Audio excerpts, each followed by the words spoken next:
Welcome back, ladies and gentlemen, to the second session of India by the Bay Digital. Food and spices, myriad local flavors are such an integral part of India's identity and culture. A food culture that supports a dazzling variety of cuisine. Today, ladies and gentlemen, we are here to talk about food, Zaika, food, creativity, and lockdown with Chef Romy Gill and Chef Piku in conversation with Sanjay Roy. Romy is a British Indian chef, food writer, author, and broadcaster. She was the owner and head chef at Romy's Kitchen. She is one of the chefs on the new series of Ready Steady Cook on BBC and has previously appeared on Sunday Brunch, BBC The One, BBC Country Life, BBC Celebrity MasterChef, and much more. She is the author of Zaika, Vegan Recipes from India, and regularly contributes to national and international publications. Rahul Gomes Pareira, acclaimed Indian chef Rahul or Chef Piku, will provide the perfect gastronomical digital experience in Indian fine dining and delight the viewers with his insight to the variety of Indian cuisine. Jamun is an eclectic food destination on Delhi's culinary map that embraces India's vast range of rustic, authentic flavors with a range of recipes from Kashmir to the Deccan. Sanjay Roy, an entrepreneur of the arts, managing director of Teamwork Arts, which produces 33 highly acclaimed performing arts, visual arts, and literary festivals across the globe. Over to you, Sanjay. Thanks, Ankur, and welcome everybody on behalf of Lakshmi, Shanali, Paru, and all our colleagues at Teamwork Arts. A big welcome. Normally, we would be there in person to greet each of you at the entrance of the Asian Society and escort you to your tables. And then there would be this incredible gourmet feast, which in fact Piku was part of last year. But this year, unfortunately, you have to make do with us on Zoom, but we promise that sooner or later we will be back with some of the best food experiences. I'm delighted to have with us two wonderful chefs from two different parts of the world and sort of catering to different kinds of palates. One entirely vegetarian and one mostly meat driven. So I'm going to start by welcoming Chef Piku and Chef Romy Gill. Thank you both. Romy, where exactly are you connecting with us from today? Thank you for having me. I am from England, but I live in Southwest, just outside Bristol, north of Bristol, in a small town called Thornbury, which is a beautiful part of the world. And actually, there's sunshine and it's not raining today. And are you sort of safe? Are you COVID safe? Is it difficult? Are you locked down or unlocked down? Southwest is the safest place in UK, and it's very, very safe. And you know, we just have to. This thing has happened. We have to go by it. We have to live our life. We cannot just shut in a room and not be able to do. And as a chef, as a writer, I have to travel. I have to, cook for others. So I think, COVID or not COVID, it's something we always have to eat. Food is something which brings people together. So it's a very important part of my life, my growing up years and here as well, I think. So yeah, it's safe. What can you do? So I'm going to come back to your growing up years in a bit. I'm going to go to Chef Piku. Piku, where exactly are you? Thank you, Sanjay. I'm actually sitting and it's practically the safest place to be, I guess, in India currently. The world is coming into Goa. India's traveling to Goa. I'm sitting in a small village called Asagaon, which is stunning amongst natural beauty, spaced out and pretty safe and sound, happily cooking. So, Piku, how is it that Asagaon has become the sort of capital of Goan cuisine in recent times? Some of the best restaurants seems to have opened up there. What happened? What changed? Well, I think it's proximity to the beach and the city, and just its abundance of natural beauty, great produce. We are 5 minutes from the nearest dock. We are placed among some beautiful green fields, growing some great vegetables. Uh, the seafood is there, meat is it's just a great location in terms of produce, and just placed really well in terms of connectivity and getting in and out. And it's been the last 5 years that a great number of restaurants have actually come about in Asagaon, and it's a buzzing food destination in Goa. So Piku, you've got fish, you've got meat, but Romy, much of your cuisine, certainly the Zaika book, has been based on vegetarian, vegan recipes. Tell us a little bit about how a Punjabi from Bengal could even think that vegetarian food was something that should be written about. Tell us a little bit about your journey. I think the reason of me behind writing this book was very much my emotional thing about my mom, because she passed away last year, and that is the food she cooked. But also, vegan has become really very much a suddenly come. You know, while growing up, we didn't know the word vegan. In India, we don't really knew the word what vegan is, but it's just something which I wanted to show it to people that you in India we practically eat a lot of plant-based food, and even if there is a thali of meat, we will have dal, we will have sabji, chutney, and many other things that actually become a beautiful a meal. So I wanted to show that, and not have something called vegan cheese, or something that is not natural. People are making produce which is not natural. And also a lot of chefs now, a lot of people, UK chefs, Indian chefs in UK and abroad, are very much into going back to the roots and talking about the cuisine that they grew up with. And also, we are a country, the way I was growing up was a country that we have abundance of spices, and each and every spice has a story to tell, has something very good for your body. So this was my point of writing this book, to tell that India is not a vegan country, but we cherish plant-based food. So that's why I wanted to write a book that actually was very, very close to my heart. Romy, you talked about spices, and I'm going to come back to that. I'm going to come back to that in a second. The whole thing about spices, but one of the things that you wrote about is how food saved your life. I think food was something, when I came, I was 22 years old. I was very young, and nowadays 22 years, like, my daughters are teenagers, they are quite big. And for them, 22 is, mommy, you're too old. 22 is too old. The young is like, they are 17 and 15. So for them, that is young. And they were like, I said, years ago, we didn't have the phones, the phones, we didn't have the technology that we have today. If we had COVID at that time, there would have been so much trouble. With the technology now, I can keep update with my parents. And so when I came here, the Indian food wasn't great at that time, which was like 26, 27 years ago. I mean, Indian food in UK it's just amazing.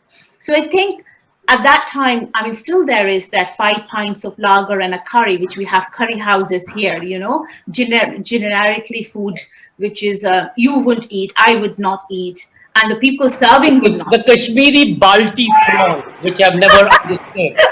Have a Kashmiri balti and a prawn, but hey, let the Sylhetis figure that one out. But I think, to be honest, the Bangladeshi restaurants were the restaurants that introduced the British to the spices, to the curries. So we cannot, not talk about those people. But hey, that's the place that is in it. Curry is the #1, food of UK. But the point is, it's changing. People are bringing. So for me, when I moved here, I was super excited about the food, to go out to eat Indian food. But everything tasted the same. Everything tasted the same. Everything looks same. But the names were different, as you said. The names all different, and the names which I have never heard in India. So because it was so such a shock. And that's in that very day I said to my husband, I'm going to open a restaurant. I'm going to go back to, I wanted to be in the hospitality industry. I am a self-taught chef, and I went back to it and I opened a restaurant. I think, and I wanted a restaurant that people can actually relate to it. It was a very successful restaurant. So I think the food was something.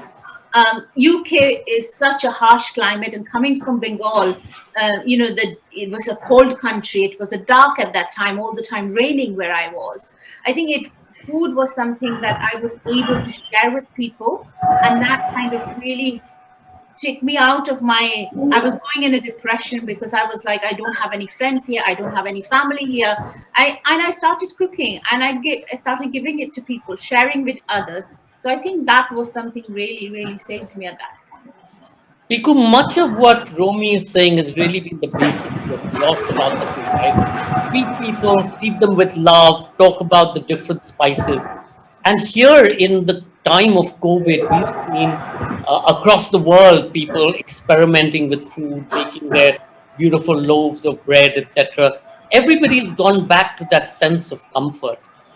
Two questions to you. One is that as opposed to Romy in a dark, gloomy, rainy, eternally drizzly country, you're in a verdant green paradise where even the monsoons are stunning. I was there a couple of weeks ago in the midst of monsoons, and I had to rush off to Mapsa to buy my Goan vinegar and my garlic and Goan red chili. How do spices make the Goan food so different from everywhere else? Tell us a little bit about your journey during the times of COVID. Well, Sanjay, Goan food is highly reliant on spices, and I wouldn't say it's spice heavy. It's extremely well balanced in terms of spices, sweetness, vinegar. The Portuguese left behind a great uh, European European way of actually cooking, right? And Goan food highly depends on the natural produce grown here. Coconut, Goan vinegar, toddy vinegar, palm fenny, Goan local chilies, uh, these small Goan juniper berries called tefra, which are used in our curry. Uh, there's a whole list of ingredients I can touch upon, and Kokum, that's such kokum an as well. kokum as well, and that's such an integral part of Goan food. Uh, and people enjoy food in Goa. Stepping out to have a meal, very much like Kolkata and Bengal. Stepping out to have a meal is something which families look forward to, friends look forward to, and it's surprising, to see it's slowly changing. But for years, the Goa I grew up in, Goan stepped out to eat Goan food. You ate Goan food at home, but you stepped out to eat Goan food again somewhere else because every home cooks it differently.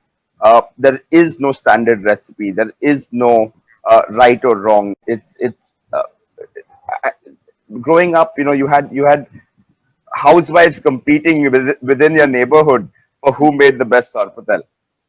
So it's a very integral part of Goan culture, and I think the COVID and the lockdown has brought out a lot more in that. Considering that the younger generation who had stepped away from Goa for very long came back, and the amount of home cooking you're seeing today, the amount of cooking that people have come back to rediscover recipes that they'd forgotten about, food that I had forgotten about. You can't cook Goan food out of Goa very easily because it's so reliant on the ingredients. And having coming back and had a prawn curry the way it was made, say 20 years ago, just brings back memories of childhood. And that's the silver lining of COVID. It's been phenomenal to come back home, spend time with family, bond over food. How much can you do uh, with a family of six? Uh, we ran out of conversation after a month, but food was what kept us going for 5 months. We planned our dinners sitting for lunch. We planned our lunch sitting for breakfast. Uh, and that's that's the silver lining of COVID. It's been fantastic. And the restaurant perspective, I think COVID has a huge silver lining because people have started to appreciate stepping out after being at home for so long. Uh, Stepping out to a restaurant, experiencing service, experiencing what a restaurant's all about is just such a refreshing feeling after 5 months that people are really appreciating what we do, and I see that really helping us. You're absolutely right. The first time in this lockdown that we actually went to a restaurant is when we went off to Goa to our home there, and we stepped out and went to a couple of restaurants in Goa because you're always worried. Romy, Pico talked about bonding over food. Much of your recipes, COVID or otherwise, is everything from momos to samosas. Now these are from different cultural backgrounds. Tell us a little bit about how you assimilated all of this, because momo comes from a particular part of the country. Of course, it's traditional to Calcutta and Tangra and Chinatown, and samosa is so specific to the north of India. And yet you've assimilated all of this not just in your book, but in your sort of excellence in cuisine. Tell us about your journey there. See, I was brought up in Burnpur, which is an East Coast steel plant. So my dad worked there, and so the people who are in the army, Air Force, army, people who work in steel plants, will understand and cherish more the cuisines of different part of India. As Piku said, regional food. Indian food is just not Indian. It's regional food, and everybody in the household cooks so differently. So I owe so much to my dad and mom, because if he didn't work in the steel plant, I wouldn't have come to cuisine of my friends who were from Nepal, but their family moved to Dehradun. They were from Nepal, and then I have friends from Kerala. If you see in my book, there's the Bonda. And all people from Gujarat, my dad worked with, or people from Maharashtra, Andhra Pradesh. So for me, and Northeast India as well. So people came from all over India to work there. So and the community, it was a very community kind of a place, Burnpur and Asansol. If you know Asansol, Chef Sabi comes from there, Chef Vivek Singh comes from there, and myself. There's a lot of influence of Armenian food. And then a lot of cultural background of the British cuisine. Anglo-Indian people are still there. So I think for me to take that and put that in my book and give that, actually Indian food or any kind of food, vegetarian, can be very delicious. It doesn't have to be meat. I mean, in my restaurant, when we were selling, like wild boar or venison or goat meat was so popular. People loved it, the way I cooked, lal mas, from this kind of style, from Rajasthani style, or goat meat was kosha mansho. And people loved that. But also the cuisine that the most popular in my restaurant was about octopus. So I used to make this octopus with tamarind and panchforan. So panchforan is very Bengali spice. Tamarind is, like if you go to in a Punjab village, they don't even know curry leaves. What is tamarind? They won't know because they use anardana. So I think that I was very, very lucky in that sense that I go and talk to people as well, a lot of street food influences in my cuisine. So I think octopus became the talking point of everybody. Loved it, the way it used to be blanched and then cooked in tamarind and panchforan, or sea bass cooked in Amritsari blend and then made a moli out of it. You have to have those kind of, and as a chef, whether you are taught in a culinary institute or whether you are a home cook or whether you become a self-taught chef, you have to be creative. You have to be creative, but also I was very much influenced that I did not want to forget my roots. I want to have that. And I came from a homeland from India, and UK is my homeland now. So I wanted to have the two cuisines that I could balance and give it to people. So I think my next book, which I have also got book deal, will be very completely different book, but you have to believe in something and then put that in outside to people, and people, as Piku said, people enjoy here people love going out, people enjoy going out, and I'm supporting a lot of my restaurants at the moment, because with COVID, it's so many regulations changing from one day to another. You can't do this, you can't do that. But I think hospitality industry is something that they will all come together. No matter what happens to you, they will all come behind you and raise money for different things. I think I belong here. I don't know if I would be able to do anything else now. So I think, yes, my parents, the heritage my parents gave me from a small East Coast seed plant, and then contributing my part in the UK industry. So, Romy, did many of the people who came through a restaurant realize that your posto bora was poppy seeds, poppy seeds with a cutlet? Did they know that? Did health and safety know that, for example? We used to explain on the menu, but people were used to very much about the black poppy seeds, not the white. So they didn't understand the white poppy seeds. So I had to explain that. They loved it. And also with drinks, when you're having some beer or whiskey or whatever, those poster boras are just amazing. It's something.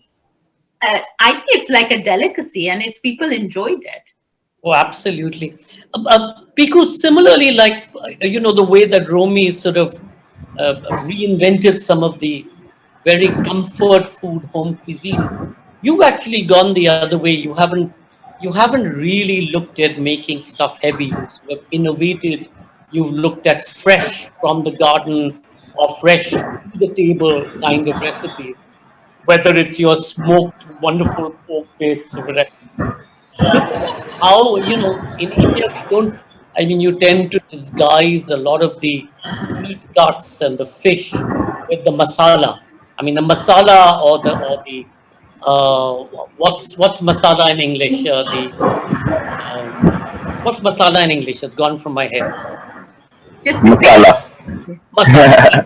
Masala. Just masala. Spices. So the spices, we tend to spice up our stuff. But in much of your food, you've actually sort of separated that. And you've tried to be fairly minimalistic and allowed the vegetable or the meat to come through. Tell us how you got that influence from Goa.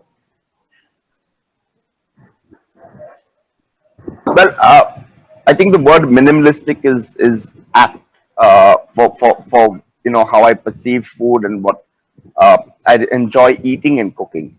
I was trained in kitchens through and through my career, and my small stints in Indian kitchens always I would always leave and say, it's the same thing. It's heavily spiced, it's masked. There's either a lot of butter or a lot of cream or a lot of spice, a lot of it's just too heavy. And heavy Indian food did really well for a very long period of time. A rich dal, a rich curry is what Indian food was perceived to be. However, the more I traveled around India and walked around the country, I started to realize that home Indian food was never heavy. It was always restaurant Indian food that was made heavy just to have a differentiation. And once I realized that, I set out on this journey to actually understand, go back into finding traditional recipes. And in the Northeast, smoked pork is just smoked pork. It's lightly spiced with a naga chili and just smoked in the bamboo shoot. So simple, so clean. Yet we don't talk about food like that when we talk about Indian food. The Goan smoked mackerel is just a smoked mackerel. We celebrate the ingredient, and when you can tap into great produce and actually source right, and celebrate the ingredient, there's no better feeling. And for me, I also look at it purely like any restaurateur should, in the financial terms of it. I want a guest to come into my restaurant 4 times a month. The more masala, he's going to come once a month. The less masala, he can come back to eat my food. You feel light when you walk out. You're not overpowered and say, oh wow, that was a great meal, but I need to nap now. That's what I don't want. I want to say, wow, that was a great meal. I can have a cocktail after this. And that's what I go for, and that's what we try to achieve. So, Romy, Piku, this is for both of you. I don't know about you guys, but for me, when I'm doing a dinner at home, at night, I dream up of the recipe, etc. And then I'll go off the next morning and wander in whatever wet market. And Piku, you and I have wandered across wet markets in different parts of the world, Egypt and Turkey, etc. And then create that food. But now in the time of lockdown, given that we all need to be a little careful about where we're going, what's the kind of cuisine that we are sort of consuming, how to remain healthy, what is your magic mantra for our wonderful audiences who are not being able to experience your cooking today? What's your magic mantra for them? What would you advise them?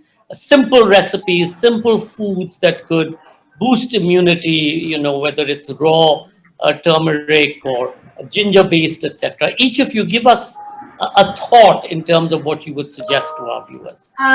For me, I think I'm really, really lucky because I live in Southwest, which is near Devon, near the Cotswold or the Cornwall. So the fish that comes is very fresh. I mean, you said you're near the docks and it's literally down the road for you.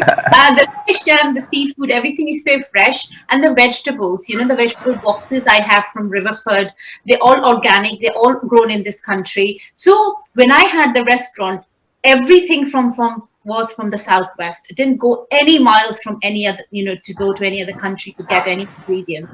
Of course, the spices come from India.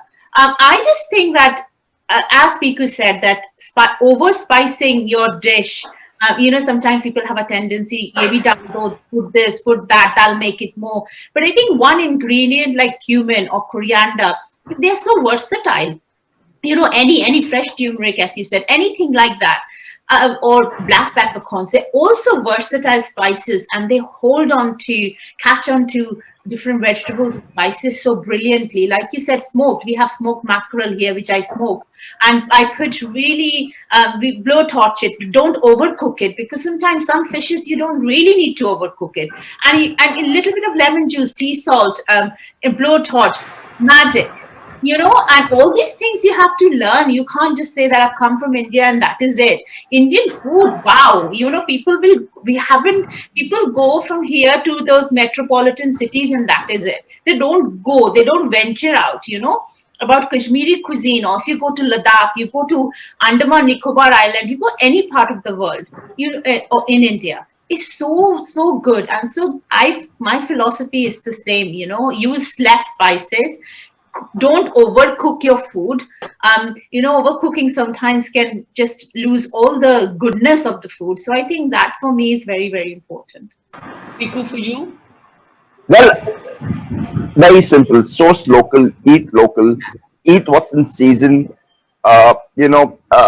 Keep your plate close to where you live. Exactly. And cut out preservatives, cut out trans fats, cut out stuff which has anything with a label on it. Stay away from. And of course, I mean, follow whatever the WHO and the Ayush Ministry in India tells you. There's turmeric, there's ginger. We come from the land of spices. Kada is something which was always a homemade recipe for treating common colds and flu. Have it. Natural honey in India is so great. Cut out the branded honey. There's something brilliant which I've been following is something called Siddha, which is actually a Ayurvedic concoction from the state of Tamil Nadu, and I have it every morning. It's supposed to be an immunity booster, but I can actually feel my energy levels going up. Just being local and natural and going back to maybe what our grandparents ate, Yes. is a smart idea. And also, like, people have forgotten to make ghee at home. They'll buy it, or yogurt at home. You can do all these things. And also, like running, I run 5 marathons. I've run so many half marathons and I raise money. So I think also you have to not only the food, but exercising is very important. Ab ghar mein baith jao and say I can do this. It doesn't happen. Your body needs everything. And I cannot diet. I don't want to diet. I want to eat everything and, look after my body. So I think that. You took the words out of my mouth. I was going to ask you, Romy, about ghee. You know, when I walked into superfoods in America, I was like, this new wonder product, ghee on steak. So, do either of you have a take on good homemade ghee? Do you use it as a base, or do you use goose fat, or what's the base both of you use? So for goose fat, for potatoes, roasting potatoes and anything like that, or if I'm making a pate, I use goose fat or geese fat. But ghee, I make my own. I never buy it. Also, as a Punjaban, I become very Bengali in my fish and other side, and Punjaban in my ghee and milk side. So I think ghee I always make at home. My mom used to boil the milk, cream utar leni, and then she'll put in the fridge, and then she'll do that. What is called a biscuit, and then do it. But I don't do that. But I make my own ghee in the milk I find here. So I do. My husband is very Punjabi, so he likes his ghee very much. So you buy the double fat ghee. Ghee today is seen to be a superfood. Do you subscribe to that? Well, again, it's very technical. It's about how you use ghee. Yes. The smoking point is much lower than a lot of other fats. It's the olive oil syndrome that's happening with ghee, actually. It's been marketed to be a superfood, and people are going to dunk it in everything and have it with everything. That's not the way it works. Ghee is supposed to be on a very low temperature. Anything you're cooking at a very low temperature. Pan-searing a small kebab, fabulous. Use ghee. Top of your dal, use ghee. Also, sweet dishes, anything sweet. Anything sweet, use ghee instead of butter, better. However, certain dishes require oil. Certain dishes require pork fat, which is lard. Certain dishes require olive oil. I cook Indian food with olive oil sometimes because it just reacts better. So you got to look at it a little scientifically when it comes to cooking, because there's a lot that goes about with fats, right? It's easy to take a good fat and make it a bad fat in minutes. So I mean, interesting thing is that ghee. I mean, Ayurveda uses ghee as a treatment. If you're going for your 2-week treatment, you start with a spoonful of ghee, and then you do all the way to 2 liters of ghee to be able to grow your colon. In just its raw form, brilliant. Yes. But also, like, mustard oil is so good, but in UK you can't really buy mustard oil because at the back of it says not used for human consumption. It's because it's not, people are not taught that it has to be a certain temperature before you're going to cook in it. Bengalis would cook in mustard oil. It's certain things that people, as you said, really need to know the temperature of cooking with different oils and butter and ghee or fat. Both in Edinburgh, Romy, and in London now, there's these 2 organic that give you cold pressed mustard oil for cooking. So if we do dinners in either of these places, that's what we do. But just going back to Ayurveda for a second, Piku, do you know the recipe of this superfood that you've been taking every morning, Chira? So it's actually called it's a kara. However, it's called siddha. Now it has giloy, which is supposedly extremely high immunity booster, along with a couple of other herbs, tulsi, ginger, giloy, fresh turmeric, black pepper, and many more ingredients. But I would urge people to read about it. It's easily available online, and easy to source, and it's worked wonders. The Andhra Pradesh government has set up clinics which is treating COVID with just siddha medication. It's quite fabulous. I mean, one of the things that I've been prescribed by my Ayurvedic person is you take a cup of garlic, a cup of ginger, grated ginger, and 3 cups of apple cider. You boil it down to again, just 2 cups, and then you add 3 cups of honey. Store it in the cold, and every morning you have a little booster in the morning, which apparently keeps your arteries unclogged. But given that both of you, yeah, so try that. Whoever wants to try that. But I'm going to go back to your restaurateur life, both of you, because both of you have been part of the restaurant business. How difficult has it been? I mean, one is being a celebrity chef with somebody else doing the heavy lifting, and one is being an entrepreneur chef, as both of you have been. Tell us a little bit about your chef, your restaurateur story. Romy, you want to start? Yeah, for me, I think it was quite hard.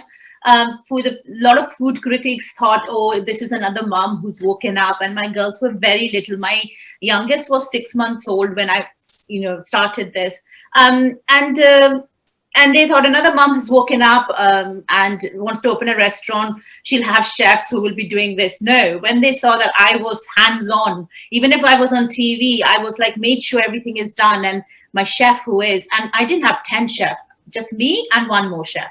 And in the week when we were very busy, another chef who will help us. It was a very small restaurant, but it because I think it was hands-on and the cuisine was a bit different. I didn't see my children for 5 years. I used to come at 1 o'clock, 2 o'clock in the morning. I used to wake up at 6, give them like their breakfast or school lunch, and they wouldn't eat school dinners.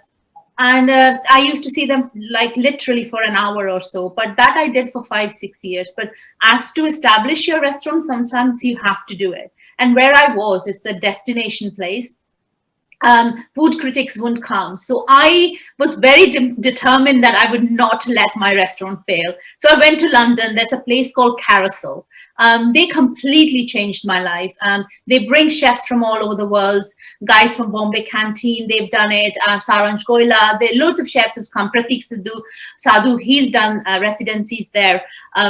They completely changed my life, like people from Grace Dent to, Jay Rayner, Richard Wines, everybody, Faye Mashland came to eat there. And they noticed this is somebody completely different, her food speaks. And then I think they were the turning point of my life. And then TV noticed, I got a book deal. And then, it happens, or if I'm a broadcaster on radio. So it all happens and they completely changed my life. And my turning point was Faye Mashland, who changed my life. But also sometimes as a small business, you have to, if you really believe in a project, you have to work hard for it and not leave it to other people to do it. That was my kind of journey. And Piku might have something different story to mine. Piku, your journey as a restaurateur. My story is a little different to what Romy's story would be. I studied professionally to become a chef. I went to culinary school. The problem with culinary school in India is it's not culinary school; it's hotel school. They groom you to become a chef in a hotel kitchen and not a chef at all. They groom you for certain brands. Post that, I worked in hotels for a bit. And it was the information age. Online was big.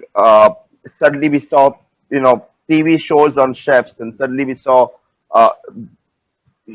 this huge media attention given to restaurants. And I think that was a tipping point where I said, no, listen, I'm going to leave hotels and venture into the standalone space. The standalone space I was not ready for at all. It's a very different space to be in.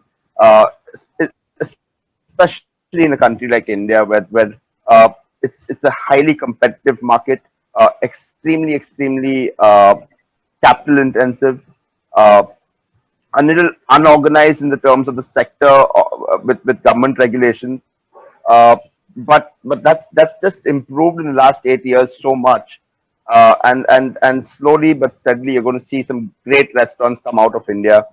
It's already started to happen. The world is standing up to take notice of Indian restaurants and what they're doing. fine dining was a very hotel thing for the longest time, and now it's no longer that. Great restaurants again were a very hotel thing for the longest time. It's no longer that. Uh, Travelers into India are traveling in with lists of restaurants that they have to go to. You have an Indian restaurant, Indian accent, which has taken the world stage.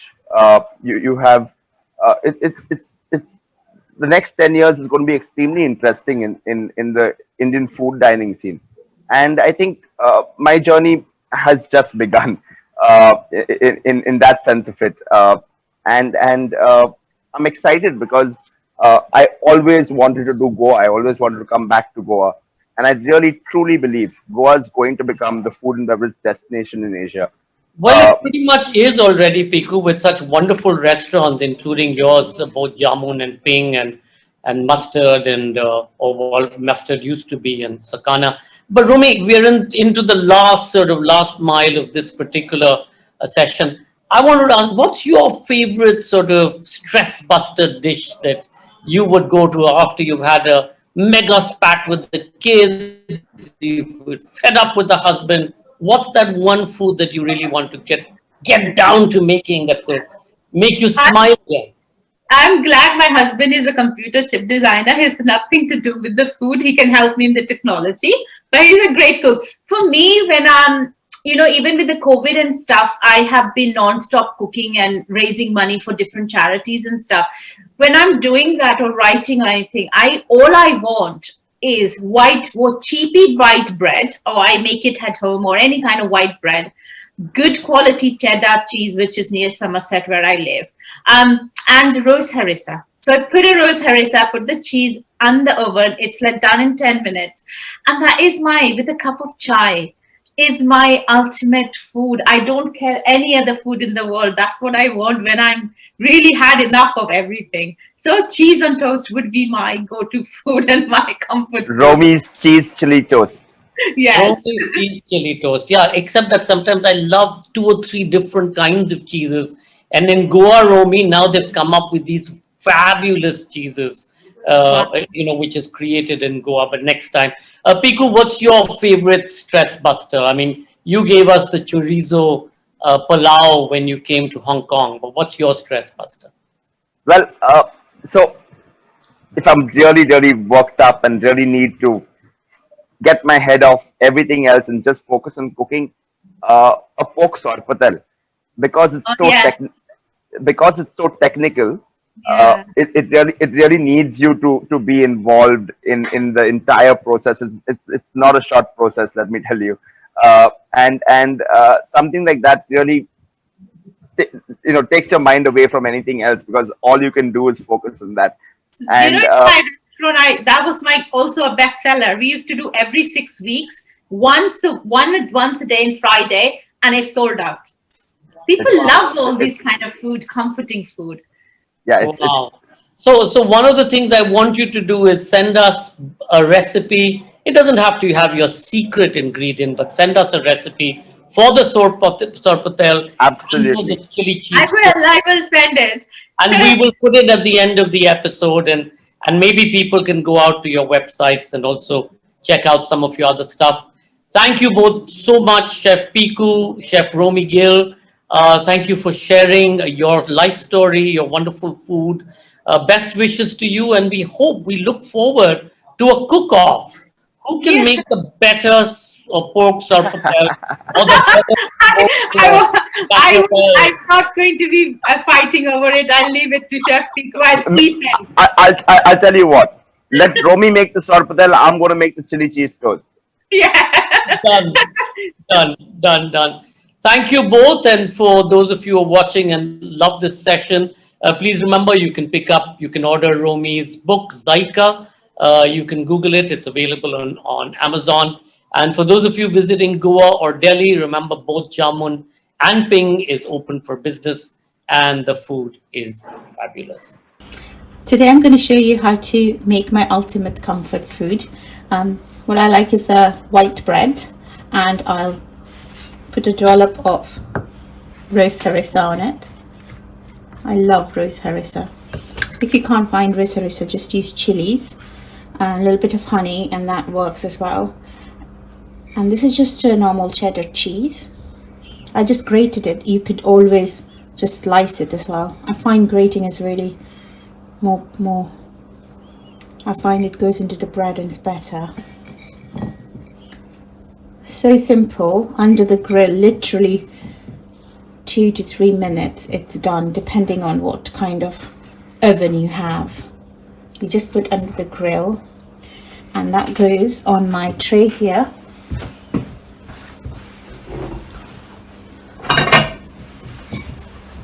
I always warm up the tray, so I'll put that on there like that.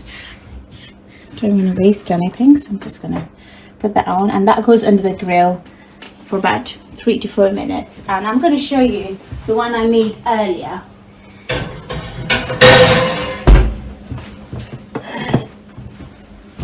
There you go. Sprinkle whatever's left. And this is my ultimate comfort food, that when I just don't want anything. And this is it. It cooks very quickly and delicious with a cup of chai. Hi, my name is Rahul Gomes Pareira. You can call me Piku. I was born in Goa, a small state in the western coast of India, known for its natural beauty, abundance in ingredients, and its good looks.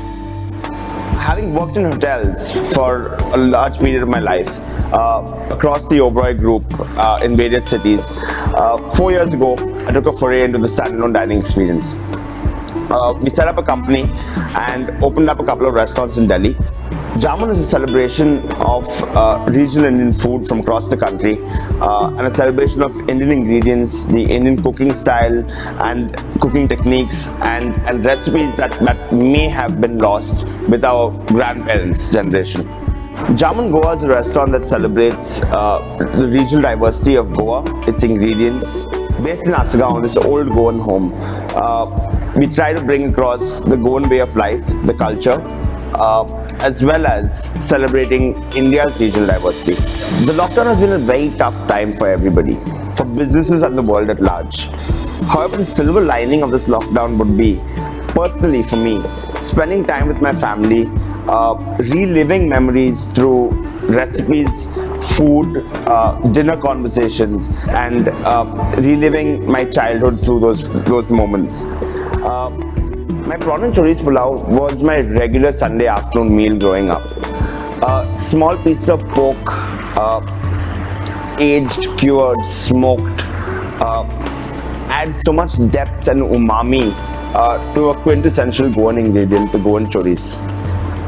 Mix that with the freshest of prawns, and every Sunday meal becomes a Sunday to remember. India by the Bay, Hong Kong comes at a time when the food and beverage industry at large is worried and concerned about its future.